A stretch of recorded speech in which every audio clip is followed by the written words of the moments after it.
アウラ自害しろ。 Well, that's terrifying. Greetings, fellow mortals. Just a reminder saying it's just my opinion is for cowards. October, Halloween season, the spookiest time of the year. In all honesty, I'm not that big of a horror movie fan or a scary story fan in general because I know it's fiction, meaning it's not real and nothing that happens in there is going to affect me at all.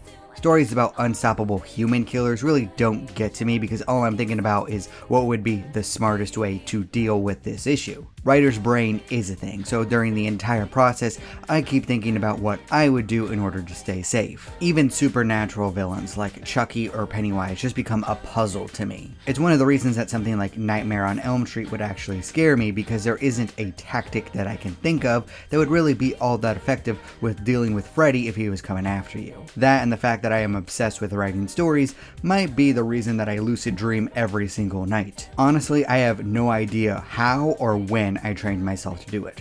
All I remember from childhood is that I hated when I had nightmares and I decided to make them stop. And now at least I know if anyone invades my dreams, I can stop them by dropping an anvil on their head. Anvil dropping 101. The classes can be taught.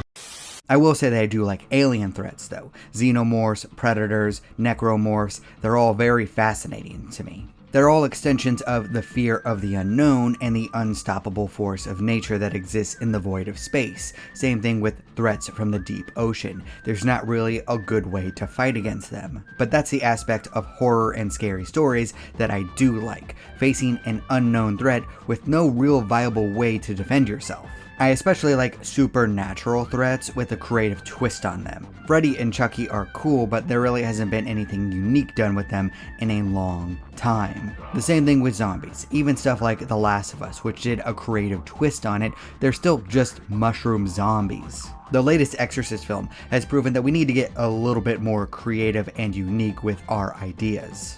For example, what if the demon didn't just possess one person? What if they instead jumped from body to body, leaving a trail of death and destruction in their wake? Meaning that you could not stop the demon no matter what you did unless you were out in the middle of nowhere where there was no other bodies for the demon to jump to. Let's see. Where did everybody go? They must have hated my speech. And no, I'm not talking about the 2020 film Freaky, where a teenage girl swaps bodies with a middle-aged killer. Interesting concept, mediocre execution. What else is there to say? No, I'm talking about the 1998 film Fallen, which I swear was one of the hardest things I've ever had to search for on the internet. For some reason, nothing that I looked up would let me find this concept because I did not remember it completely because I experienced it when I was real young. My admittedly overprotective mom didn't let me experience a whole lot of scary stories or adult humor, but for some reason she did let me watch this film with her when I was like 9 or 10. It's probably because she was super religious and she was okay with the idea of me hating demons. While no masterpiece, I do think it's probably one of the most underrated films I've ever seen just for the idea alone. Think The Thing, but even worse, because no matter what you do, no matter what tactic you use, no matter how smart you are, even if you kill the current host, the demon's gonna take you over no matter what. Meaning no matter what you try, you are destined to lose. And The Fallen actually does have a downer ending, but so do a lot of different scary films, so it makes me wonder why exactly this one didn't pick up and become a cult classic. Because the idea of having your soul ripped out of your body and someone else replacing you is terrifying. I can't believe that this idea wasn't ripped off over and over and over again until it became tiresome, but I can't think of a whole lot of other different stories that did this idea. At best, I can think of ideas where the main villain takes control over your body, but your soul is stuck in your flesh as it does his bidding. Now you're in the sunken place.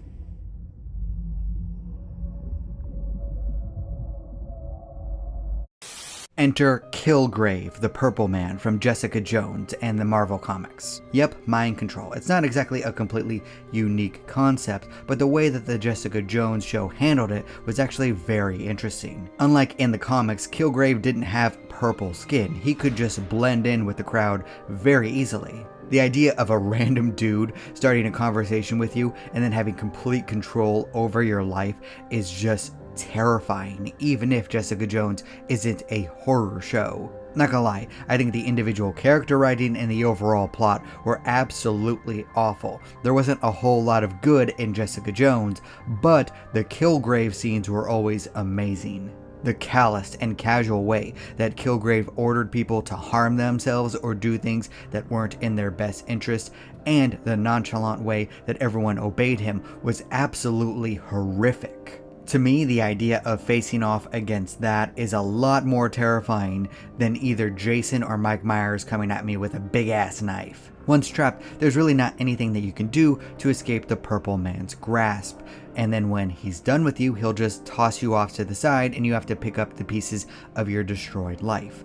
And who's going to believe you if you tell him that some random dude told you to do all these terrible things? Kilgrave's ability is absolute and terrifying. You have to be very clever to work around it. So as a detective show, you would think that Jessica Jones would find a very unique way to fight off against him instead of, I don't know, just having Jessica be able to ignore his orders randomly without any explanation whatsoever. Thanks, show, that's amazing.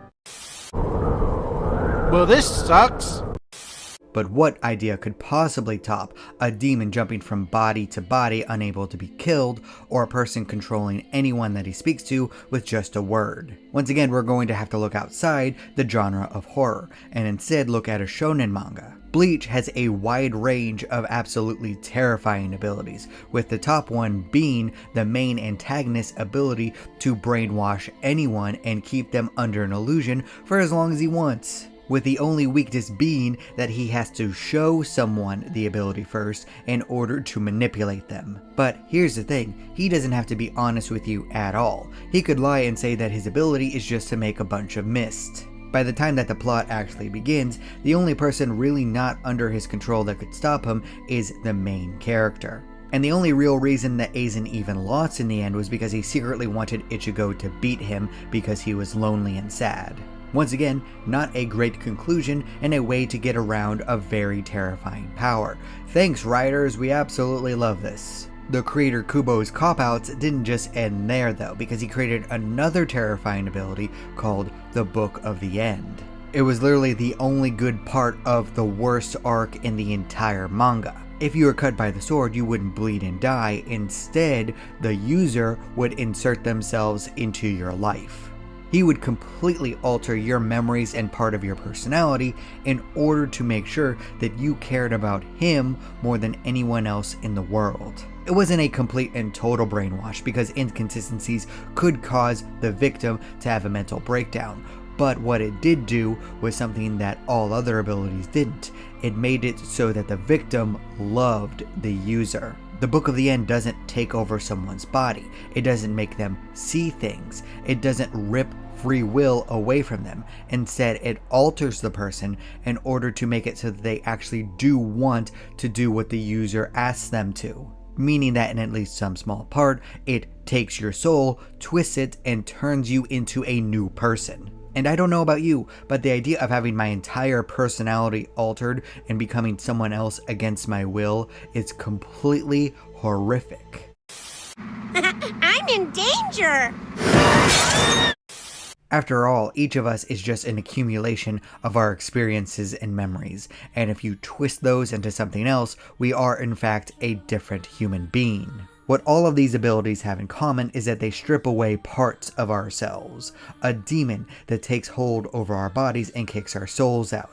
A human that can speak a few words and make us do whatever he wants.